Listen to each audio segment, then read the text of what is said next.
Don't turn your back on me, baby. Stop messing around with your tricks. Don't turn your back on me, baby. You just might pick up my magic sticks.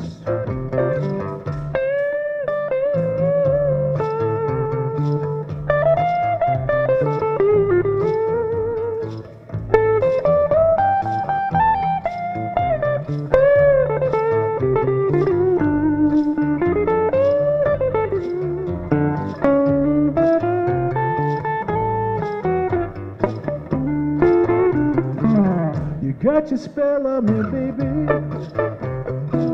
You got your spell on me, baby. Yes, you got your spell on me, baby. Turning my mind into stone. I need you so bad, magic woman, I can't leave you alone.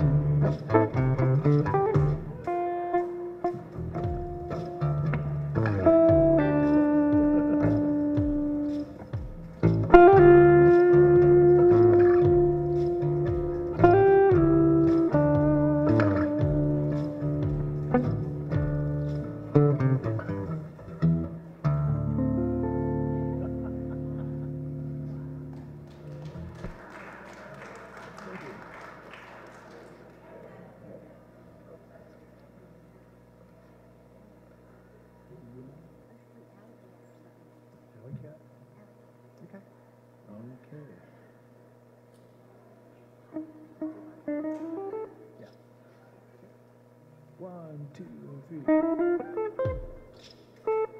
One, two. One, two, three.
Okay.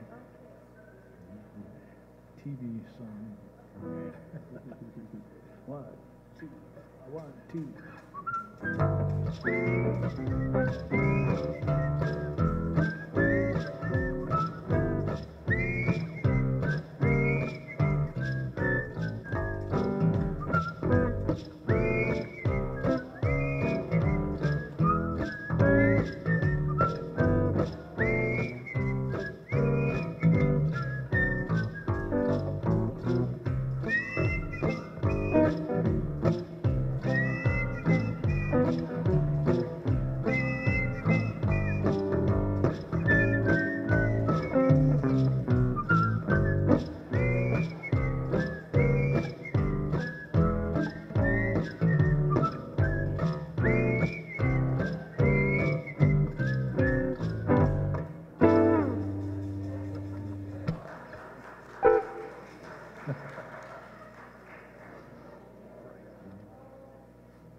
Okay, that'd be good.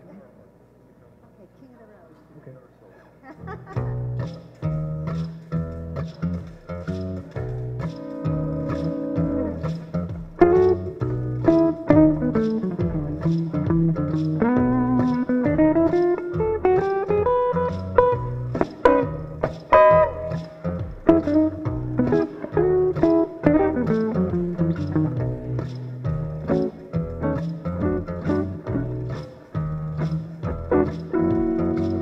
Trailers for sale and roofs left 50 cents.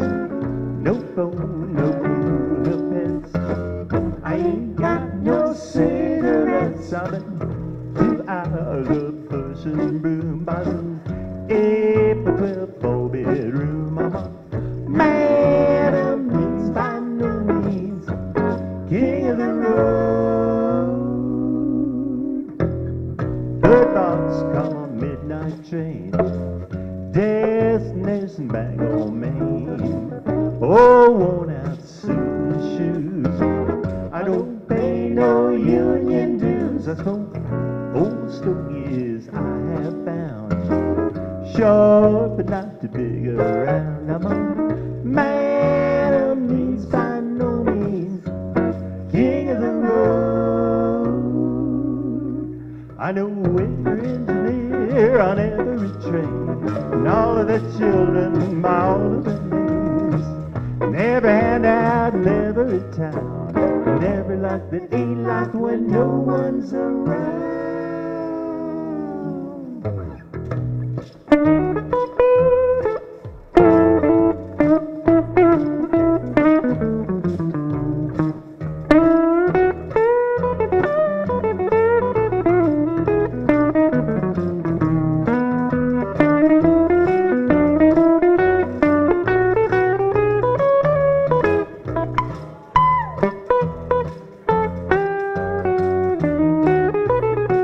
I know every engineer on every train, and all of the children by all of their names, and every handout in every town, and every light that ain't locked when no one's around.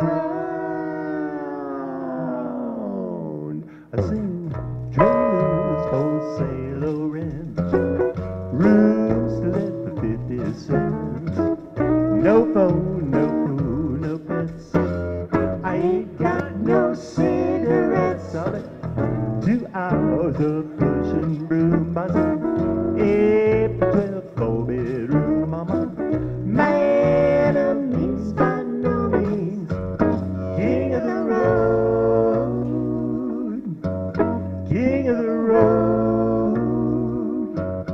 king of the road.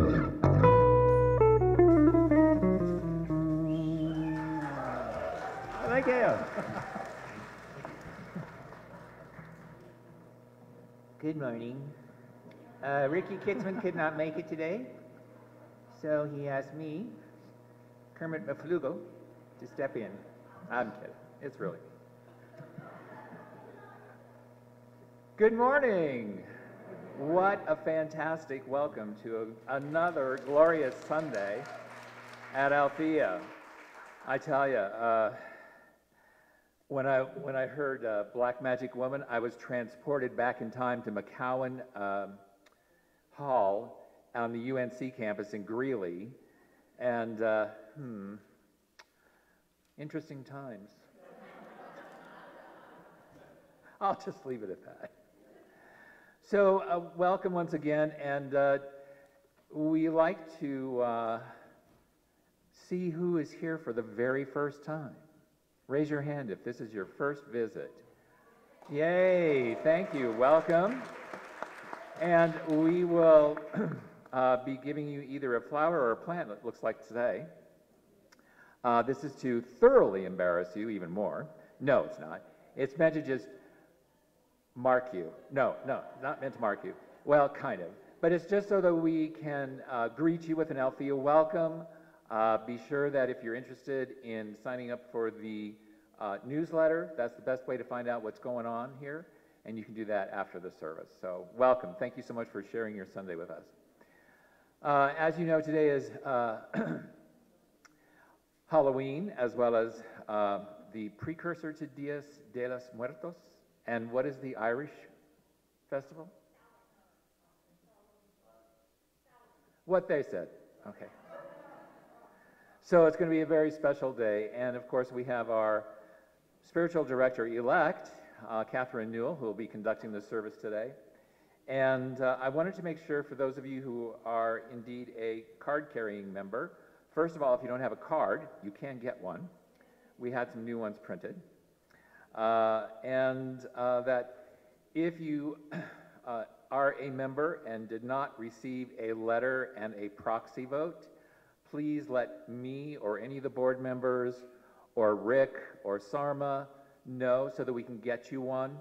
And as an explanation for those who may be unaware, according to the bylaws, the board chooses a spiritual director, but that's a candidate, and it must be approved by 2/3 of the voting block, which includes those who will show up to a live meeting on Sunday the 21st, or vote via these orange proxies, which you can either mail in or drop off, give to any one of the board members, or me, or Rick, Daryl, anybody. And the question has kind of come up, well, what kind of a vote is it? And it's a good question, where there's only one person to vote for or against. And, well, it may seem like a Russian election, I guess, maybe, but this is according to the bylaws. So this isn't something that the board just pulled out of their hat, but it is something in the bylaws that the board of trustees, they are tasked with finding a candidate, which we spent about 4 or 5 months doing, and then presenting it to the congregation and to the active members of the church. I said the C word, oh my God. Of the spiritual center, and 2/3 of them must approve. So I know it seems a little weird to have only one candidate, but if you stop and think about, would you really want to have 2 candidates for a spiritual director and vote for one or the other? I don't know. Be weird. But anyway, that's enough of that. So we all got here today, wonderful. Why don't we have an opening prayer? Because who knows what it was like getting here. And it's just nice to get back to the basics, get back to the sacred, and come home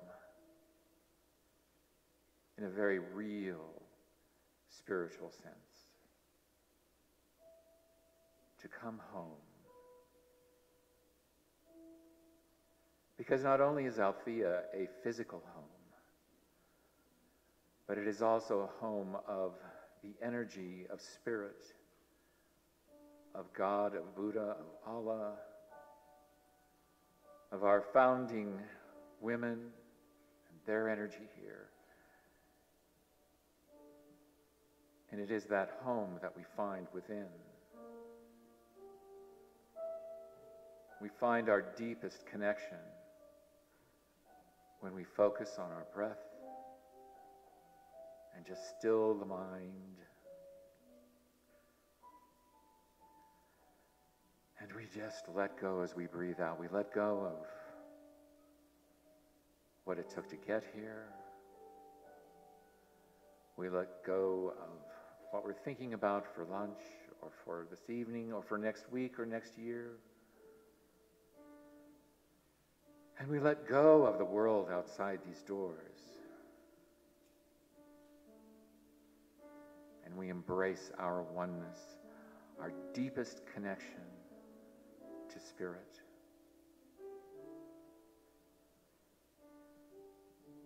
And we just embrace it and let the rest of the world go into its proper perspective. And it is not that we ignore the world, for it is here where we gather the energy the focus, the truth of the capital T, to engage with the world once we leave. But here, we relax in this moment. We just let it go. And yes, we have a holiday today, and the Dias de los Muertos. But we know another truth of the capital T, and that there is no such thing as the dead, for there is life everlasting. There is eternal life. There is a life beyond this body. And it is not something that we believe, but it is something that we know intrinsically in each and every single cell of our being and body.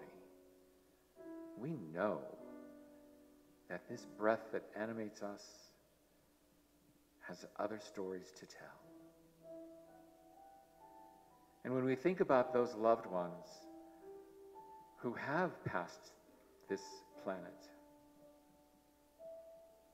we have all sorts of emotions raging through us. But I hope that each of us in our own way gets to a point of gratitude and thanksgiving for these people's presence in our lives. There is a richness in thinking of those whom we have, quote unquote, lost. And that's what makes life so worthwhile and rich and a blessing.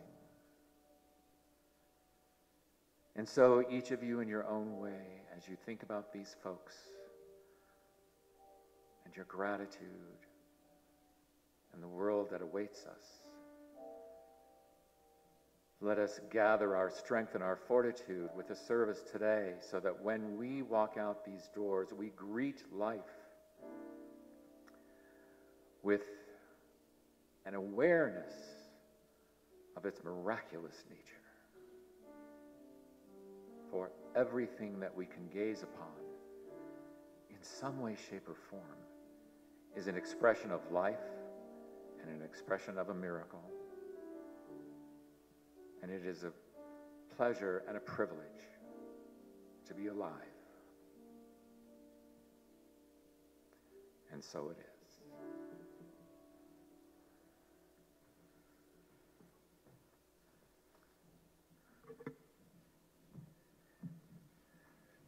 Now is when we do the statement of being, followed by the face of God. But I'm going to invite Katherine up to the stage because I've been noticed that a lot of you are doing the signing that goes along with the face of God. So I wanted Katherine up here to show you what those signs are while we do that song so that you can learn it and start doing it if you would like to do that.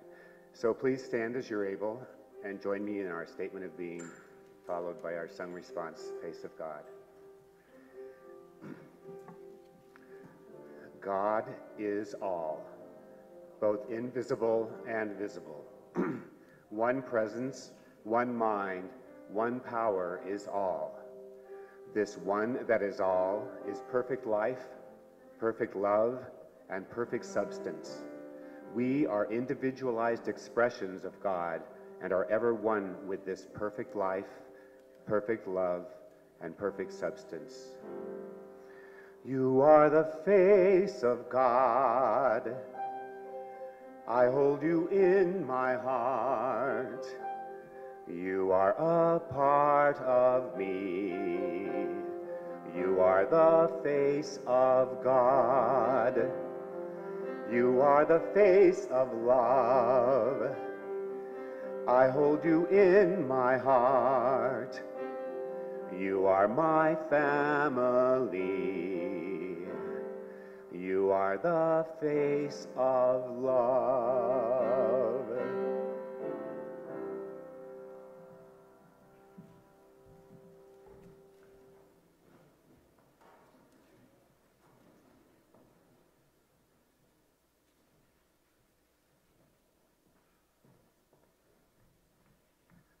I thought someone else was going to do this, but I'll just take this opportunity to introduce our featured musicians today, the Front Porch Singers.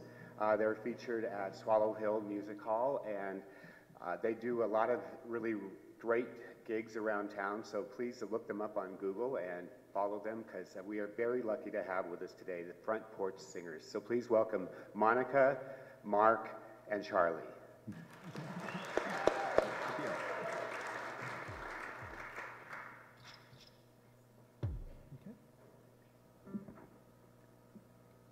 Well, here's a song about the kisses of those we remember. 1, 2, 3, 4.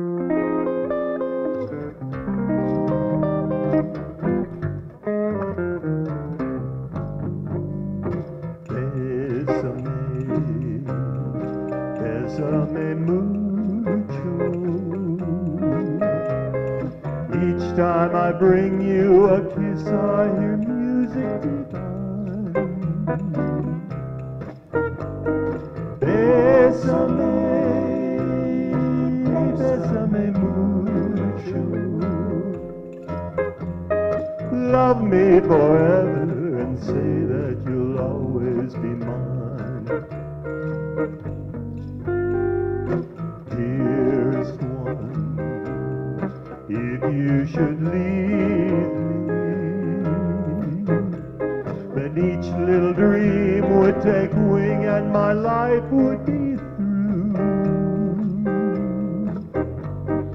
Bésame, bésame mucho. Love me forever and make all my dreams come true. This joy is something new, my arms enfolding you, never knew this thrill before. Whoever thought I'd be holding you close to me, whispering it's you I adore. Dearest one, if you should leave me, then each little dream would take wing and my life would be through. Bésame, bésame mucho. Love me forever and make all my dreams come true.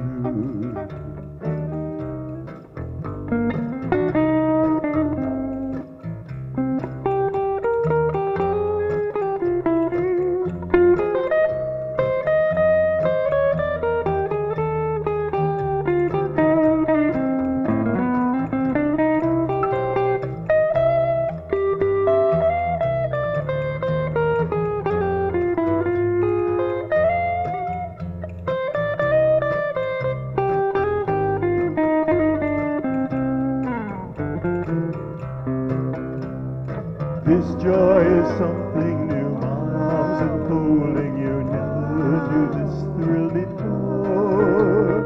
Whoever thought I'd be holding you close to me, whispering, it's you I adore.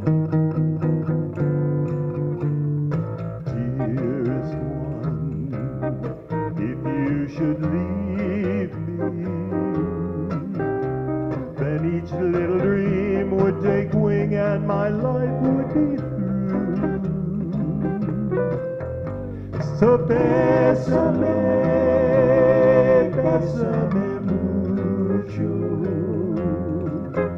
Yeah, love me forever and make all my dreams come true. So bésame, bésame mucho. Love me forever and make all my dreams come true.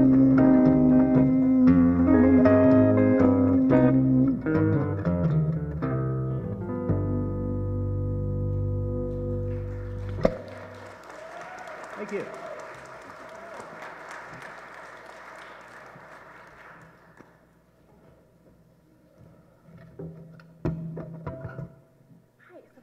Reader real quick, but I wanted to really, before we fully launch into the service, I'll take off my mic, that might be off, or the mask. I did want to mention that this holiday is joyful, celebratory one. And it might stir up some things in us, right? Death, dying, transformation, folks that have no longer are here with us. So if at any point in time during this service that anything is triggered within you, or you need to take a moment for yourself, absolutely no problem. I give you permission right now to do what's best for you. If that includes support, we have prayer partners here today who are more than willing, even in the middle of the service. They're in the back. Can you raise your hand, prayer partners? They are? And so if any point in time, just walk to the back, and even if it's in the middle of the service and you need a moment, you do you, okay? We want to be in trauma-informed space as we navigate these complex emotions and realms. Without further ado, I'd love to introduce you to Reverend Mimi Bergen, who will do the reading for today. And I just want to say a huge heap of thanks, because she has really helped create this ritual and brainstormed with me for the past couple weeks. And so her intention might not be seen everywhere, but it is infused in much of this. So thank you, Mimi.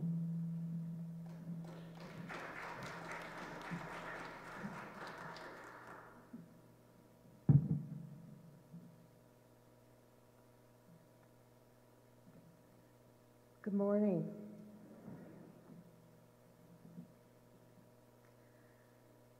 The reading that I'm going to do today is entitled, "You Are the Answer to the Dreams of Your Ancestors," by Kinneret Ando Yardina. When I was searching for a poem for today, I became very clear that I wanted a poem that reflected in some way my ancestral lineage and heritage. And so I chanced upon this one. My ancestral lineage is Eastern European Jewish. I found this powerfully beautiful, moving poem. It was written and recited by the poet during the 2018 Zen Peacemakers Auschwitz-Birkenau Bearing Witness Retreat. And she dedicated it to Bernie Glassman, who is a Zen master and teacher, and he founded the Zen Peacemakers and developed the Bear Witnessing retreats. He died the day before this gathering occurred, and so she wrote this in memory of him.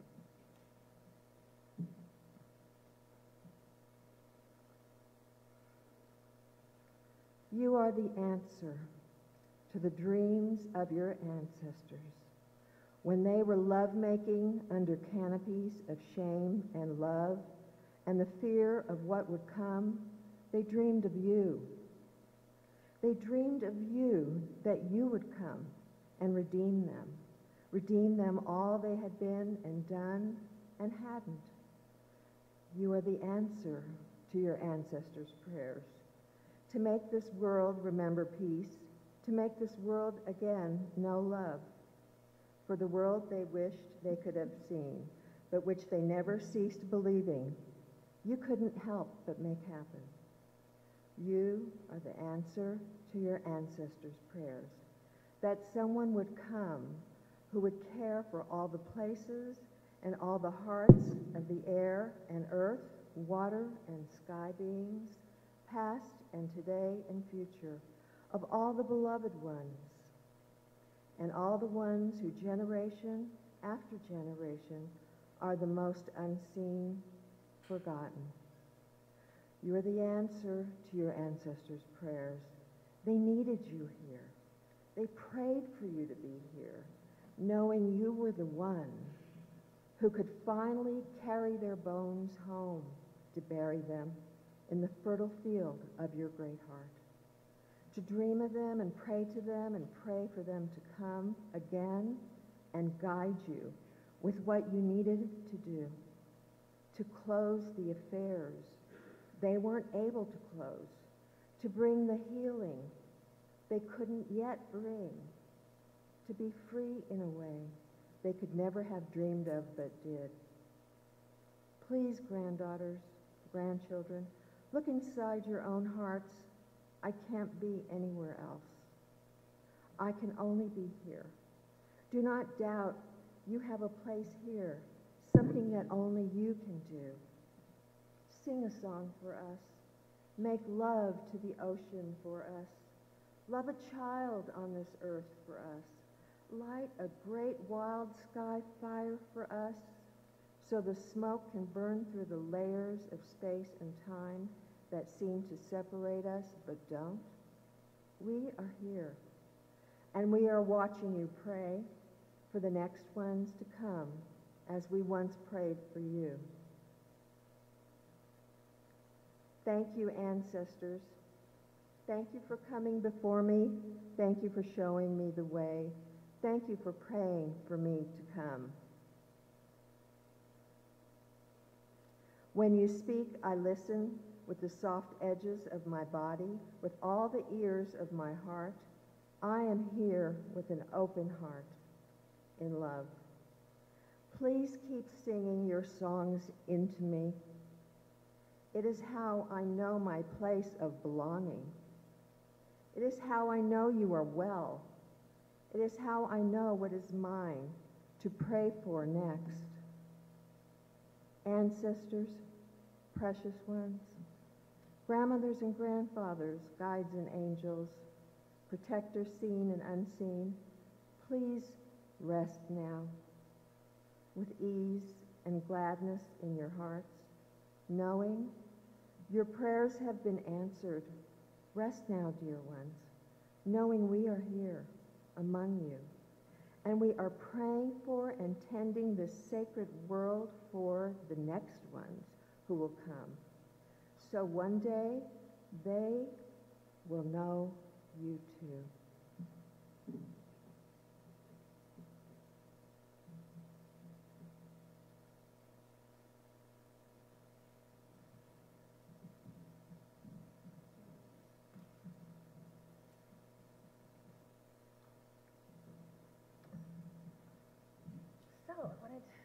Can you hear me? No. Can you hear me now? A little better? Okay, it's better, okay. I actually did want to take off my hat, but I just wanted to show you my costume before that. So, I'll place it over here. And before I dive in, and kind of merge onto like what, you can't hear me again. Right here. Is that better? Talking? I'm talking to you? Okay. Happy Halloween. Better? Okay. Great. Tech has been crazy, y'all. I don't know about your week, but I was like, things that were supposed to work, like phones and computers, did not. And Mercury's totally fine, not retrograde at all. So thank you to the awesome sound guy, Jason. Can we just... Phenomenal. Before we fully get started, I see one kiddo here, but I didn't know if anyone else, there are any kiddos in the area. I know we don't have a full child care set up, but I did want to have a few minutes for kiddos. So if you're under the age of like 15 and you feel like joining us on stage, you're more than welcome to. You definitely don't have to, but if you'd like to. Do you want to or do you not want to today? No. All right. That's cool. We were running late anyway, so. Next slide. Okay. The most important thing about anything with children, or people in general, is consent. So I'm really glad you can say no at any point in time, and you can say yes, too. All right. Moving on. Wanted to give you a little bit of history about today. You heard a lot in Mimi's prayer, or reading, I should say, about this, like kind of what we're diving into really with his ancestry. We have the beginning of our ofrenda, and I just wanted to invite you into this space a little deeper with some knowledge about the indigenous holidays as well. The questions I was going to ask a few children were about things that we know, like pumpkins, jack-o'-lanterns, and why this holiday is so into ghosts. And it's because of colonization, y'all. I know, you're shocked. But a lot of the holidays that we celebrate were co-opted from indigenous celebrations, that the only way that the Catholic Christian Church could really bond with the indigenous population was to take over what was already really working for them. So we're going to celebrate some of that today, and we're going to acknowledge those holidays. And there's more. We can go into Holy in a few weeks, and there's other stuff going on. But today we're focusing on Samhain, which is a Celtic holiday, and Dia de los Muertos, which is Day of the Dead, which is a Mexican holiday. What I love about this is, I'm going to tell you a little bit of the facts, but in general, it's phenomenal to me that people on opposite sides of the world, like there's a huge ocean between them, are celebrating almost identical celebrations at the exact same time. I don't believe in many accidents, so I find that pretty cool. So just want to tell you a little bit about Dia de los Muertos. It is a 2-day celebration, and it's a midnight start. So it starts actually tomorrow night, and then goes to the next night as well, so November 1st and 2nd. The first night, you got 24 hours to celebrate the children. So it's Dia de los Angelitos, and when this is called an ofrenda, so it's like literally the word is offering, is the altar. And in it, on the first night, it's more kid-centric. So there's like skulls that are sugar and like brighter colors and that kind of thing. The second night is called Dia de los Difunturos, and I'm probably pronouncing that right, so I'm really sorry, but it's for the adults. So some people like to put a shot of tequila. It's like their grandfather's favorite like tequila brand or something. So different styles, right? You don't want the shot of tequila to honor the children. So they have 2 nights. Basically, if you've seen the movie Coco, do it. If you haven't, it's phenomenal. But you can see our ofrenda right now has marigolds on it. And marigolds are this awesome flower, which are gorgeous anyway, but they basically line the path between the living and the dead. And on these 2 nights, that path opens up. And if you have seen Coco, they literally can't step unless there's like marigolds on this beautiful path. So it's a beautiful illustration of what this physically looks like.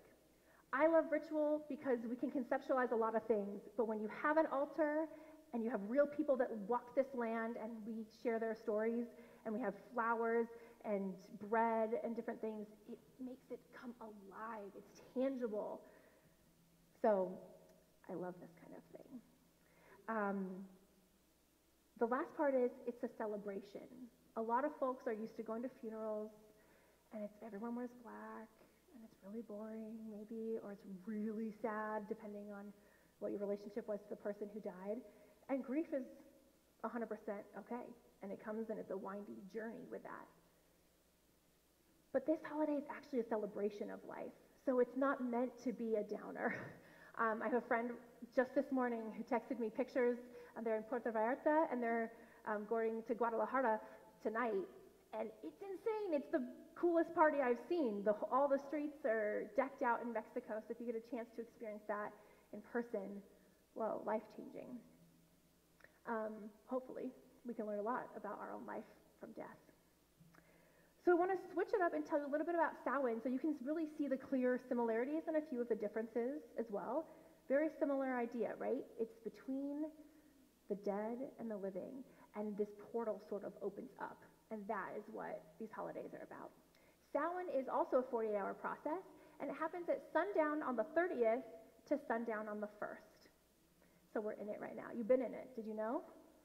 No. I love that, right? You're like, oh, I should have been celebrating the whole time. You were. I know it. Don't worry. Your ancestors have been around you this entire time. It is also known as the Witches' New Year. So in Celtic culture, their year starts kind of when everyone else's is ending. Like all the leaves are coming down, and death is their permission slip for life, is the new way of being.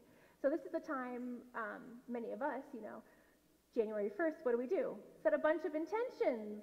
What do we want to do in the new year? So this is a great time to do that work. And we're going to do a little bit of that here and a lot more of it in the deep dive after as well.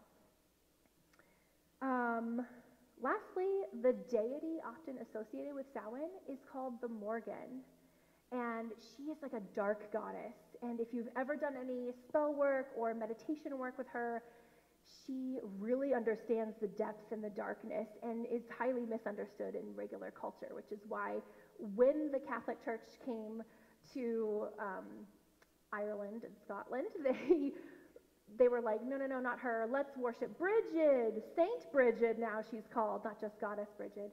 And really the Morgan is the darkness, is this goddess who knows her power, and that is the power of witchcraft in general. And that's the power, I believe, that channeled right through the Brooks sisters and created this space as well. So we are tapping into that same ancestral power of people we know, people that are in our lineage, and people beyond that have created this space and other spaces for us. This divine feminine, I know my worth, I know why I'm on the planet, I know the power that surges through my body, and I know the power of this night and what it can really give us. So I have to mention All Souls Day because the Catholic Church loves to appropriate. If there's any Catholics out there, I love you, really, I do. I have a lot of love for Catholicism. I went to Regis for undergrad, so I learned a lot from several good Jesuits. And so I really respect their culture, and it's important that we own the history, right? Because I don't want everyone to go out and go, oh yeah, we know what the history is, we're just going to celebrate Halloween. And every single one of the pieces that we celebrate today is connected to these indigenous holidays that have been appropriated. It's important that we name where we get this truth from so that we can actually celebrate deeper and bigger. So All Saints Day or All Souls Day is November 2nd, and obviously it's about life cycle and honoring the dead. Very curious, right? So this was created after they stole most of what they do from Samhain in the Celtic culture. Why does this matter to me? I'm extremely Celtic, which I didn't even know because I don't know if you know, I'm a white girl in America. So I have no idea where I come from. Like most of my life, I was just blissfully unaware until I really started interrogating where I came from, why I ended up on this land that is not the land of my ancestors, and how do I remedy that experience, that disassociative experience many times of how do I connect with roots if I don't know my roots. And that is where white supremacy loves to co-opt, right? Oh, mine. Oh, I like that holiday, and I like that one, and I like this, but I don't want any of the oppression, but just the good stuff. Let's turn a holiday into candy and ghosts about that. Oh, that's a great idea. No. So I still celebrate Halloween, and we are going trick-or-treating tonight. And this is a great time to really honor the truth of this day, of this time period, and this liminal space that we find ourselves in. So I just want to say we're all indigenous, first of all. If you don't know where you're from, I invite you and implore you to figure it out. It is so important that we are connected to the land of our ancestors, whether it's the land that we're on or it's the land that we came from, and the cycles of life and seasons. It will help us understand more about who we are and why we're here and what we're really meant to do. I love this kind of time of the year because not only do I love reflecting, it is incredibly empowering to think of ourselves, and this is, I invite all of you, to remember not only those who have passed, but that each of you are future ancestors. You have no idea who's learning from you right now. Or after you've gone, who will remember your stories and your love and your lineages and your legacy. So it's not just all about the past too, it's about being a good ancestor right now, right? Not lastly, I have a few more things to say, but I don't know if you know, because I've heard different people share my bio, but I was a chaplain, still am, you're kind of always a chaplain. You don't need to be in a hospital to be one. And so I really have a background of understanding and welcoming in death. I was paged when no one else wanted to get paged in that hospital, right? Every nurse, every doctor is like, well, we failed. Let's call the chaplain. Death is not a failure. Death is just a transformation, a transition, and an invitation. I was not the bringer of death, even though I often showed up and family members were like, you're here, it must be bad. It's not always death in the job. But it's a huge piece of chaplaincy. Our culture, I don't know if you know this, is allergic to death. Like they cannot handle it. And maybe you're one of those people, and that's okay. I will say I had so many wonderful conversations with Reverend Mimi Bergen planning this particular day, and she has also served with a lot of death and dying. And we talked about what would be really important for Althea in general just to have, and more conversations about death, not just on a day where we honor our ancestors, but throughout the year in different ways, to have really a community group, whether we do casual meetings or more volunteer stuff. So I just wanted to take a poll, because I know that I'm passionate about it, but I didn't know if anyone else was. So I wanted to see if anyone else was even interested in starting something like that.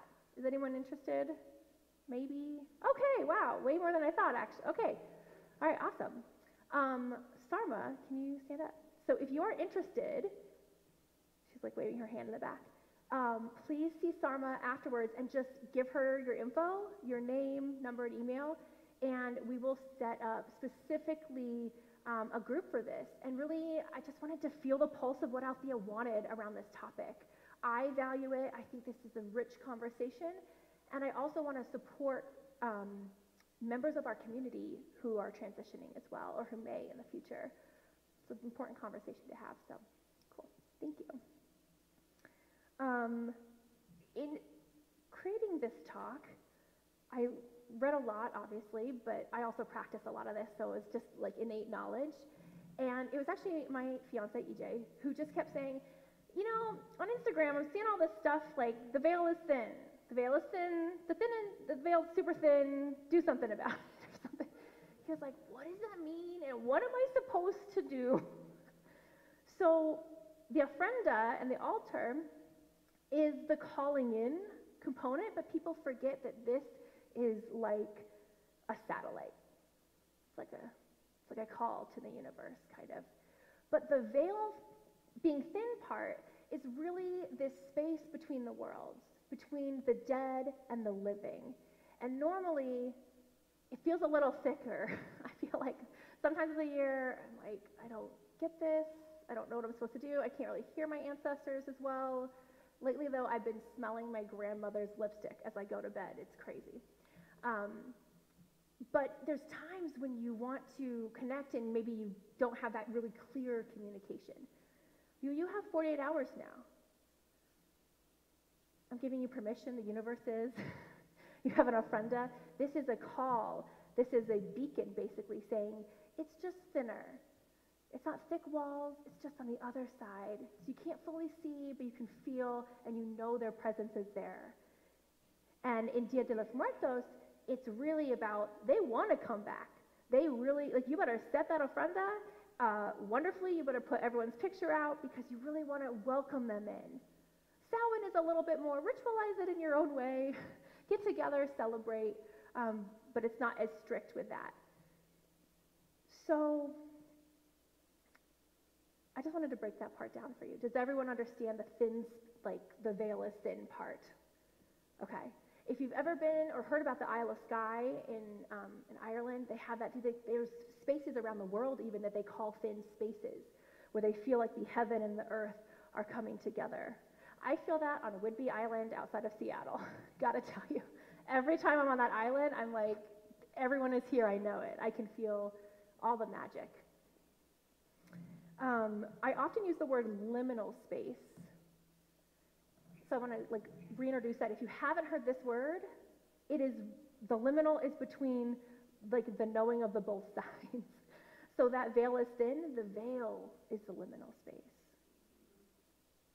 So it's just that really paper texture at this point. Has anyone felt that? Like this something is like, it's a little eerie, right? Sometimes it's exciting, sometimes for me it's a little scary, you don't know the spirits. One of the questions I was going to ask the kiddos was, what's the difference between a ghost and a soul? Also, another great movie is Soul, a Disney movie, if you haven't seen that one too. There's some problematic parts of that one too, but mostly it's a really great conversation and physical articulation of what happens when we die, basically. And Rick kind of alluded to that in your prayer this morning. But basically, a ghost, this whole holiday has really turned into this haunting, right? But ghosts are the people stuck in that liminal space, in that in-between. And they're not done with their lessons or whatever they need to do. There's something holding them back. There's a tether. A soul or a spirit is someone that's done their work, that has fully transitioned. And so we invite them back. We use the altar to say, welcome on back. Welcome your wisdom. I want to hear what you have to say. I'm ready. I just want to articulate that. I feel it gets co-opted a lot. Like, this is a very spooky holiday. But everything I read about both Samhain and Dia de los Muertos was, don't dress up as stuff you don't want to be, right? We're very intentional at Althea. We don't say things we don't want to manifest, right? So don't dress as something you don't want to be. Don't go as like a ghoul or goblin if you don't really want to show up that way. This is the liminal space, so plant that seed intentionally and dress like it too. For me, I did want to tell you this story, and EJ made me say it, so EJ's my fiance. So as a chaplain, I want to tell you, I know where people go when they die. I got asked this all the time. Where do I go, chaplain? Where do I go when I die? I know. And I was like, okay, I know it. I get it now. After years of training, I know. Is anyone shocked that I get it? Oh, you should be. That's a lot of arrogance. Wherever you think you go when you die, you're right. That's my answer. I figured it out. That's what I learned after years and years of dealing with death and of people of all ages, from children and babies to the elderly passing on. That's what I learned. That wherever you think you go, you go. That's your intention. That's the afterlife, the other world for you. I want to name something really important about this holiday, which is the darkness. We are going into the darkest part of the year from now until December 21st, which is the winter solstice. And it is just right there, right? That dark, it gets darker every single day, earlier and earlier. And I just want to acknowledge that a lot of times in any kind of New Thought church, there's a lot of conversation about love and light. Spread the light, share the light, be the light. You know, just think happy thoughts. You're light. Look at that, just flying away, so light. And I want to remind us all the power of the darkness, the beauty of seed planting in a dark, dark, dark earth. On the dark side of the moon that people don't see, there's still wisdom and abundance there. It's very, very, very fertile. And so this holiday represents the fertility of that darkness. A lot of times we use this love and light energy and communication, we don't understand also, especially those of us who are in white bodies, how harmful that can be for folks of color. It is a long-standing history of racism in our country, and New Thought is beautiful and often problematic. So we got to name some of this, right? And so it's important on days like this to love the darkness and to not say like, oh, just light a candle. Like, that'll fix the darkness. Like, we don't want to sit in there. No. The definition of a shaman is the one who sees in the dark. And I'm not a shaman. I've practiced pieces of shamanism, and I will tell you, it is phenomenal to love that darkness. Not just like, oh God, I'm in a dark part of my life, I'm in a liminal space, I don't know. Okay, I'm here. I have no idea. I can't even see my hand in front of my face. What now? Who are you in that moment? Those are the moments, right? Not when it's all love and light, that's who you are. Who are you in the darkness? That's who we are. And that's why our ancestors are coming back, to give us this wisdom now. All right, I just want to move into the ritual component. And just as we do, I just want to mention that love doesn't die. And I know that that sounds hokey, but it's true. And if you've ever loved someone who really has passed on, that tether is still there. Whether that you knew that person for 5 minutes or for 50 years, that love is still there, and you can access it, not just today. And I know that sounds really sweet, but it's really, truly real. And it is powerful, and it is palpable. And so what we're going to do, there's a 2-part ritual, because this is a complicated day. And I had a budget, so they let me spend it on a bunch of stuff. Which is cool. Do you know how amazing that is, to come into a spiritual community and they say, hey, we love ritual, and we're actually going to give you money to go purchase things for people that really want to invest in their spirituality? I can't tell you. That's called integrity, y'all. So we have this lovely mic here. And what we're going to do is we're going to use this aisle, and we're going to go this way as we come through, like in a circle. And then you can go this way back to your seats. And this altar has been set and blessed by many in this community. Several people helped with this. Barbara, Mimi, Daryl, me, slightly. I mostly took off candles. And I want you to know that this is a holy, holy space. This whole space is, but especially this ofrenda. That as you participate in this ritual, you are honoring your ancestors, and some you don't even know. And you're walking forward as a really awesome ancestor for the next generation too. Bless you. So, if you have not done an altar dressing or participated in any of these kinds of things before, what we'll do one at a time. Come down here, use the mic. If you have an offering or like a picture or memento or something that you have from someone that has passed, definitely bring that. And you can use the microphone and just say, I'm placing this in honor of so-and-so, whoever the person is that you're naming. Or it could be multiple people. Who knows? And then you'll place it on the altar and find your seat. Before we start, I just want to say thank you. Because ritual is 90% planning and 10%, I don't know, let the universe do this thing. And so I just want to say thank you for taking the risk. Whatever happens up here, whatever happens with your own ritual, inside yourself and publicly, everything is okay. Your ancestors are here. The veil is thin. All right, so whenever you have a question. The candles are in the second part. Great question. Hang on to those. Such a good question. Got a 2-parter today for you. All right, so whenever it's comfortable for you to just come down, and yes, thank you, Rick. The amazing Rick Stanton is going to play for us. I'm going to move this out a little. Probably raise it up.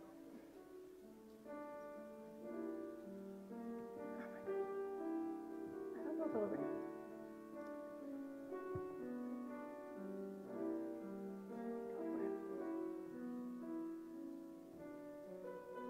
So, Katherine, can you hear me? Mm-hmm. Katherine mentioned that tomorrow, or starting this evening, is Dia de los Angelitos. And that is the children, the infants, babies that were lost in pregnancy. And so I'm here to honor that today. It's also the last day of October, and October is Pregnancy and Infancy Loss Month. There are more of us who have lost children than I think we're aware of. So I honor them. I honor my daughter, Shoshana,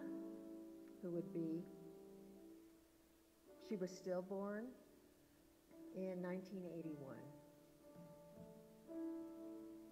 And I honor all the other babies that were lost.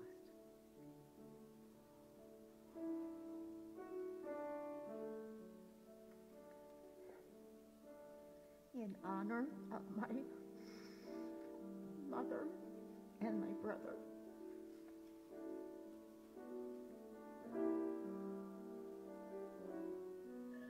In honor of my father, Richard, who passed away this year in January.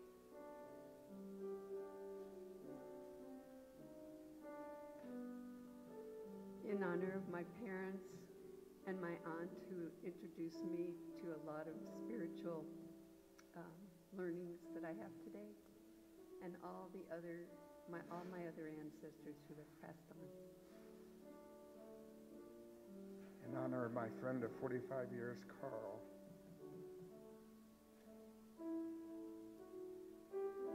In honor of my cousin, Sean.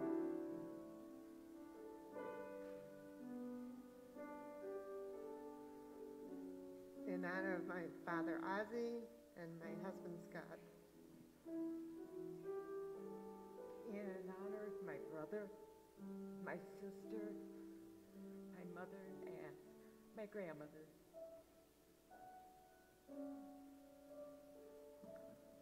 Placed mine a little earlier, but in honor of Mary Ellen, both of my Rogers, and their 4 children that left earlier than we should have.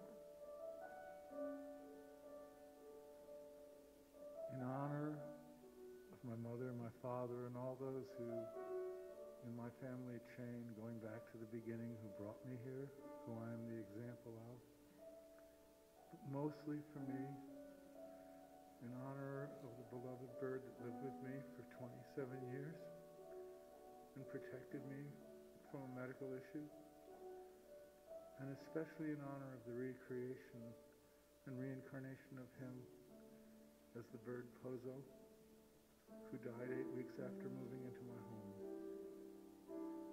I honor them because they brought a love into my heart that I never knew would exist. Thank you.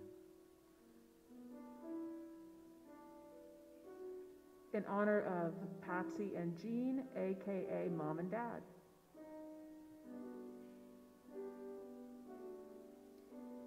In honor of my mother and my father, my brother and my nephew, who all passed sooner than I would have liked.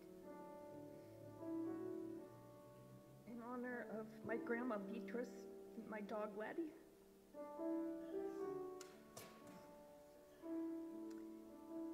In honor of all who have passed to the other side, but particularly to my husband of 43 years, who as he transitioned, I transformed.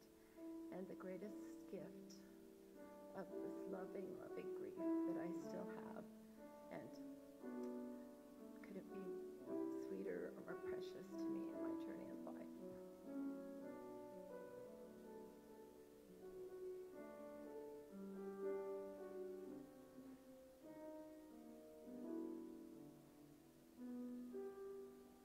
Today I honor my grandparents, Marge and George, my dad, Harold, who passed away, and my first soulmate who passed away Valentine's this year, as well as my Aunt Karen, Valentine's Day 16 years previous.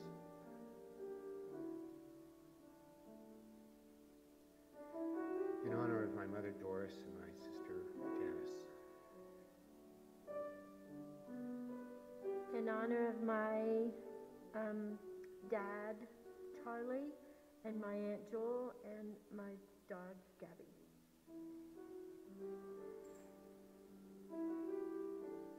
In memoriam of the person I was most closest to on this planet, in my lifetime.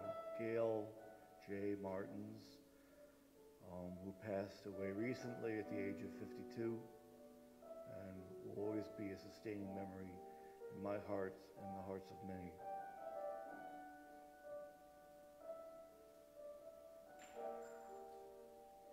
In honor of my dad, Clarence, and all of my ancestors, and in honor of my Goldie, my sweet, sweet soulmate Kitty, who passed 4 months ago.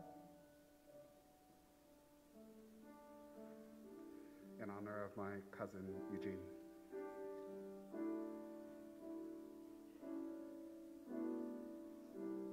I'm here to honor my dad, Will Sumner, Silas Skiff, Zippy Wells, Robert Brower, and my kitty Toast.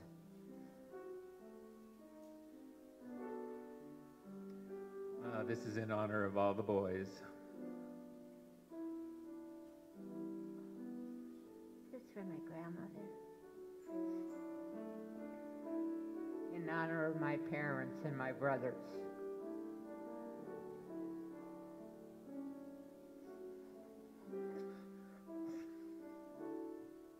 To my family.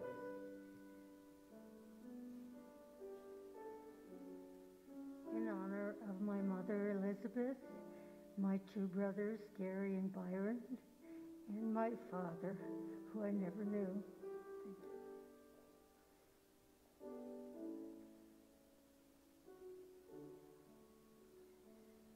In honor of my father, Dave, my mother, Caroline, my brother, Tom, my brother-in-law, Ben,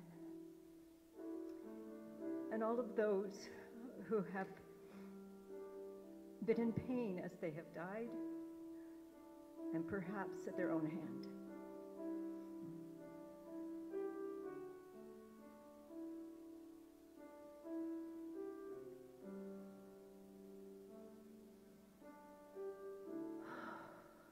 Anyone need to exhale a little bit?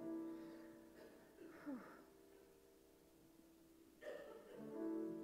I thank you all so much for the intention that you brought to this moment, for the vulnerability just to share with us a little bit, a snippet of what y'all have been through. Grief is the most windy journey that never seems to end. It might go dormant and then it will come back 40 years later just for fun. So thank you, really. This altar is blessed. This is a friend that calls these spirits in, honors what they've been through, honors the lives that they lived, and honors the spirits that they are as ancestors as well. I also want to name, there might be people we don't even know the names of, that I wanted to just hold space for them too. People who have experienced violence at the hands of the police, people who have a lot of graves at the Native American boarding schools. We don't know who they are, so I call upon those children as well, those spirits, and honor them. And the missing Indigenous women and femmes, who we just don't know where they are. Call you safely home. Okay. This is a celebration. I'm going to get it. Okay.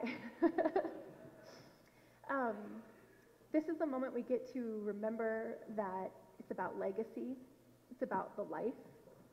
And we have this still one life that we're living. And we need to honor those who passed and how we move forward in intention, in awareness, in reflection, and remembrance of their...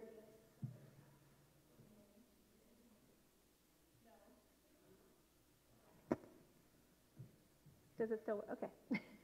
Thank you, Jason. This is a moment of resilience. Sometimes it's hard to celebrate. And this is also the call that I am bestowing upon you. That I don't know everything you're going through, and that's why we have prayer partners, because we didn't know what would be unearthed today. thank you for your willingness to go here, not only to honor the grief, but also to fully celebrate life, to fully live it in every single moment. This is the call that I pray you're answering. I know that each of you got a candle. Did anyone not receive a candle when they came in? Just raise your hand, and an usher will lovingly find you.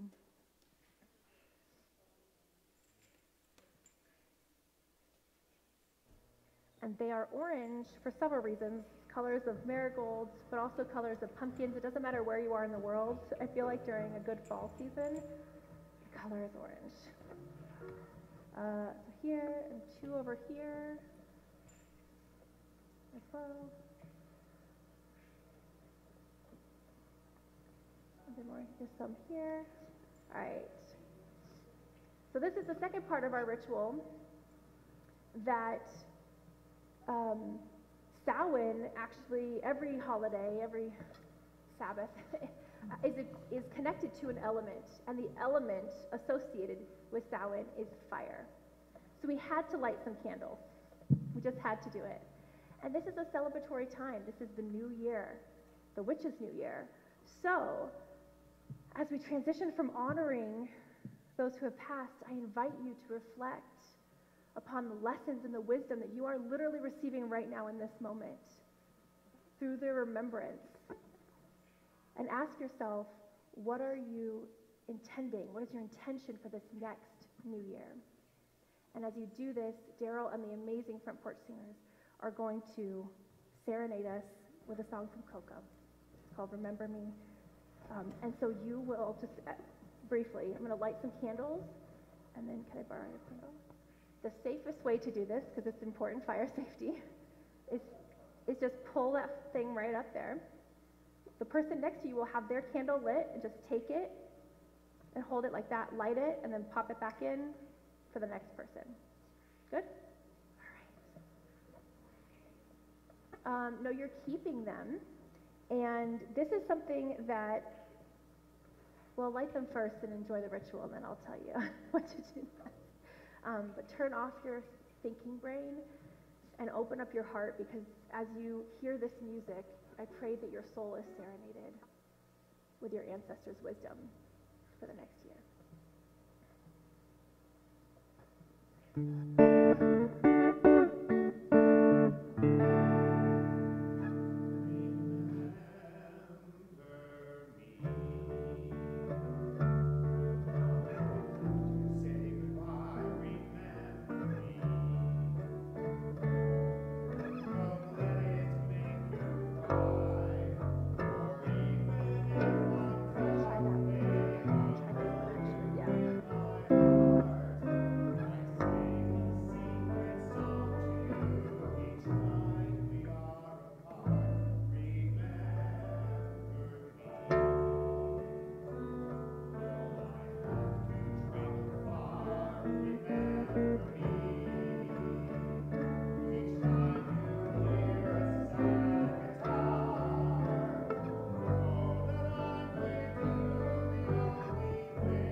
invite you for a moment to just gaze into that candle.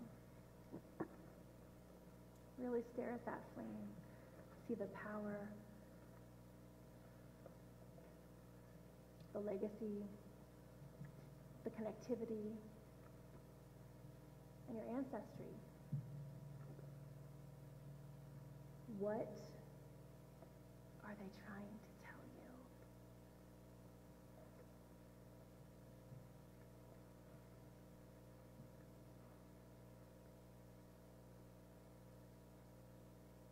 What do you need to know for the next year?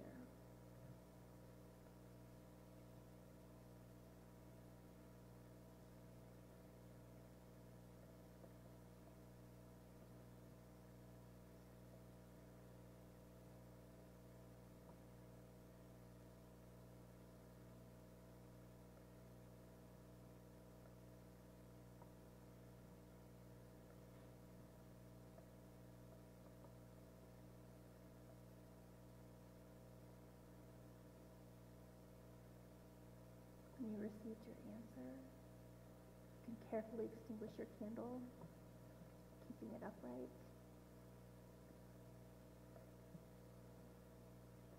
This is our gift to you. Please keep this candle. Put it on your own altar or ofrenda at home. Use it tonight whenever you need to really contact your ancestors, when you need to remember and reignite the sense memory of this moment. This is holy space. This is sacred ground. And so is everywhere you are. So you can do this at home too, whenever works for you. This is a ritual that keeps giving. Thank you all for your intention.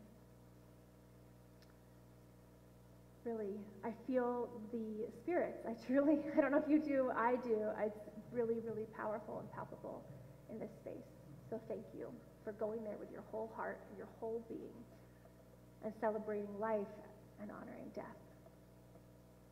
We are now going to do our offering, because I know personally I have received so much from this experience, from all of this connectivity to those beyond the veil on the other side. And if this service and this experience or anything you have gotten from Althea has really served you, has rooted in you,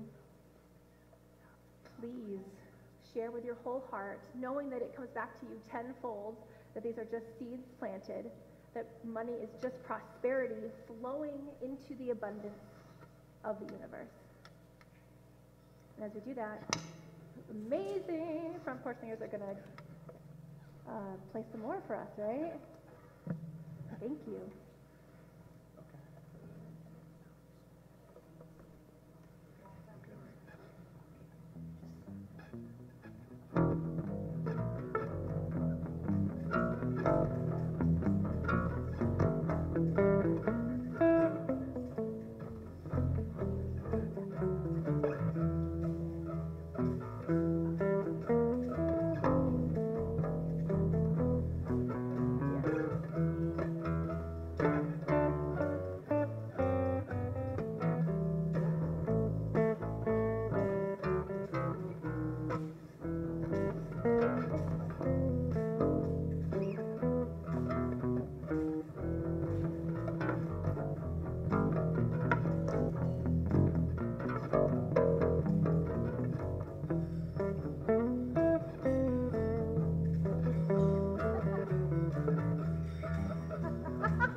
up the town. You got me sneaking and peeping and running around. This can't go on.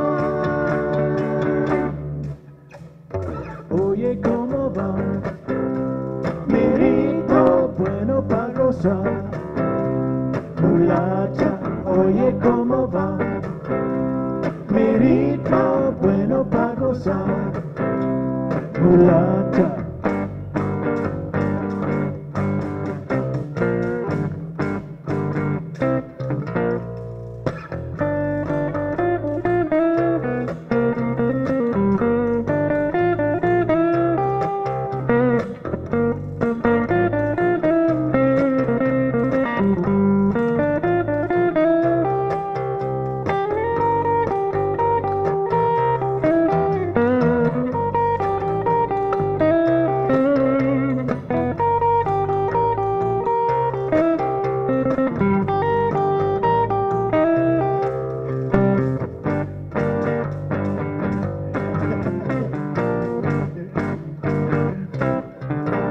When I come home, baby, my house is dark and my pots are cold. You're hanging round, baby, with Gene and Joan and a who knows who.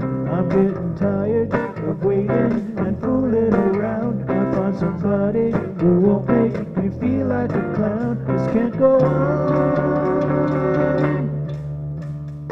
Oye, ¿cómo va? Mi ritmo bueno para gozar. Mulata, oye, ¿cómo va?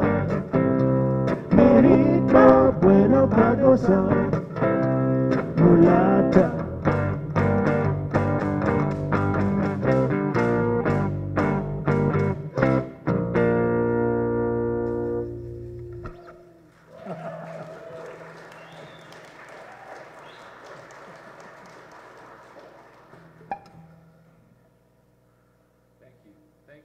Thank you. We'll have our gratitude prayer from Nancy Driver. I think so. That's what I have. Yes. And while she's coming up here, just a few announcements. Upcoming services, November 7th, Randy Ferguson, Dramatic Healing. Katherine will be giving the message once again on November 14th, so be sure and come for that. Don't forget, on the 21st, we will be voting for, we'll have a live voting in which we will know whether or not Katherine joins us. Oh boy, exciting times. There is a handout in the back for Mariposa and Tim's first Wednesday Diversity Dialogue. This is on the Lambda Report. This was quite an amazing show that was on PBS on Channel 12 on Sunday nights. So 1988 or the late 80s, that was, and it was an LGBTQ newscast more or less. And so there will be Tom Biddle and Ann Lincoln, and if you have questions, see Tim in the back there. But there's a handout in the back there. Don't forget to pick up your pictures here that you left here. We don't want you to leave without them, so do remember to do that. Suzanne Thomas will be available for affirmative prayers, as well as if there's a waiting line for, there will be other practitioners as well. So if this has brought up anything for you, as Katherine mentioned, we do have prayer partners here, and I encourage you to take advantage of them. Let's see. There are some announcements on the back here of your handout, so I'm just going to let you read those. I think you're all capable of that. And thank you so much for all of your donations and contributions. Don't forget, we have the dip jar in the back. Very easy, very simple.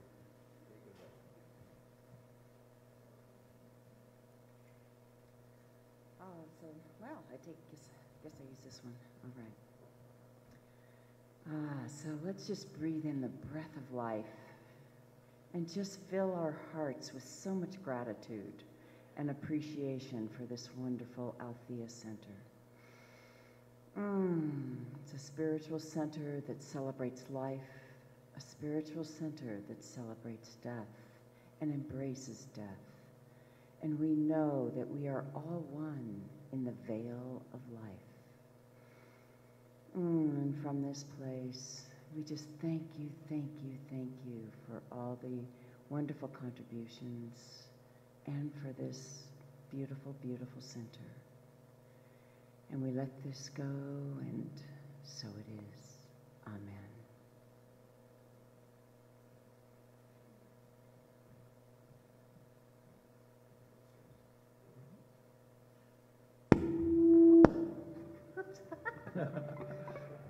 Enough to wake you up. Now we're going to ask you to join us on a rousing community song. We're going to do When the Saints Go Marching In.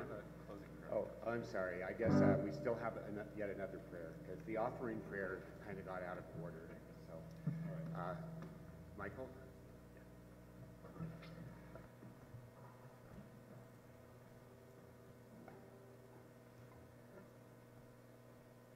Can I be heard in the back? Good.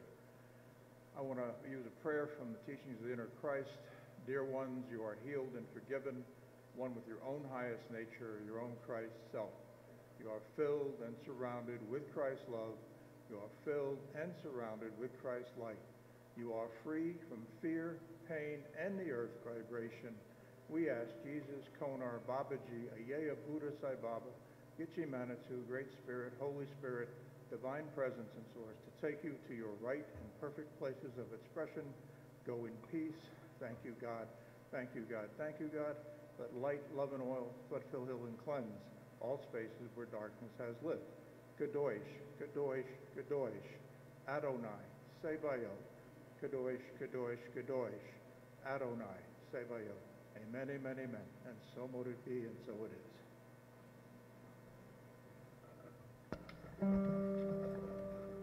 Now I'd like to ask you to join us on When the Saints Go Marching In. 1, 2, 3.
Take a couple of verses.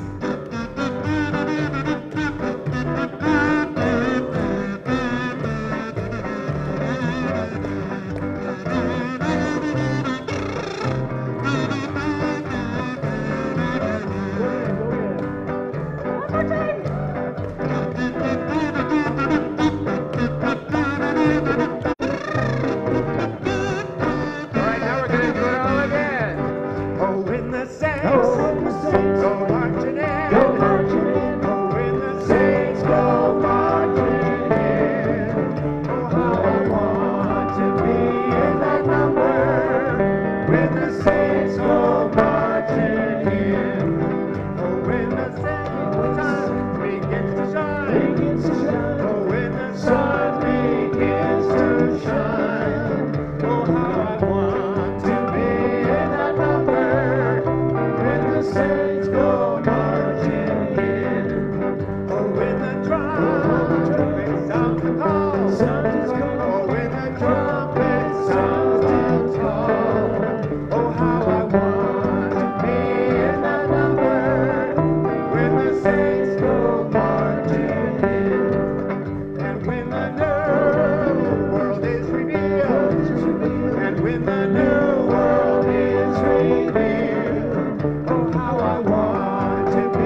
saints go marching in. When the saints go marching in. Go marching in. When the saints go marching in. Oh, how I want to be in that number. When the saints go marching in. Yeah, thank you all so much.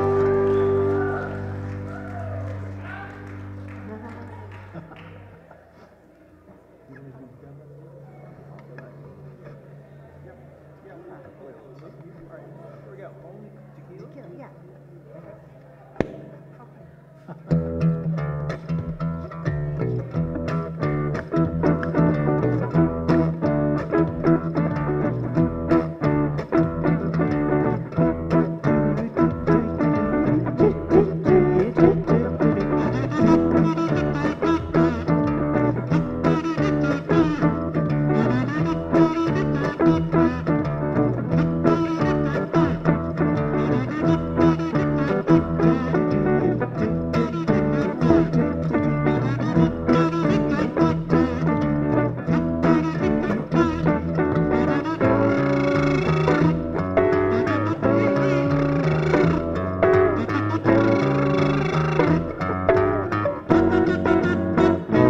Tequila.